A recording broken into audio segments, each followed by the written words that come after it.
నా మిత్రుడు ఏ bad habits లేవు. చిన్ననాటి మిత్రుడు.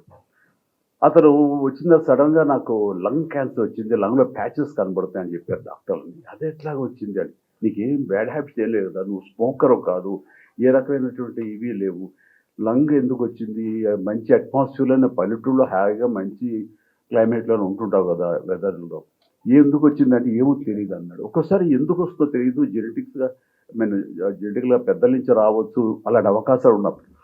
అది వచ్చినటువంటి వాటిని తన బాడీని తను విన్నాడు. లేదంటే తన డాక్టర్ మిత్రుల దగ్గరికి వెళ్లి నాకు దగ్గు వస్తానే ఉంది. దగ్గు తగ్గట్లేదు. ఆయాసంగా ఉంటుంది.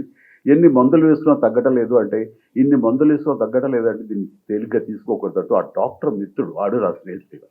కనీసం లంగ్‌కి సంబంధించినటువంటి సీటీ స్కాను అండ్ ఎక్స్‌రేలు తీసిన తర్వాత ఎక్కడో ప్యాచెస్ కనిపించినియి. వెంటనే వెళ్ళిపో అంటూ హైదరాబాద్ పంపిస్తే నేను అతన్ని హాస్పిటల్‌లో నేను ట్రీట్మెంట్ అది చూపించడం ఇది క్యాన్సర్ బేస్డ్. అయితే ఫస్ట్ స్టేజ్‌లో ఉంది కాబట్టి he is now all right. చాలా బాగుంది. అన్నీ తగ్గిపోయింది.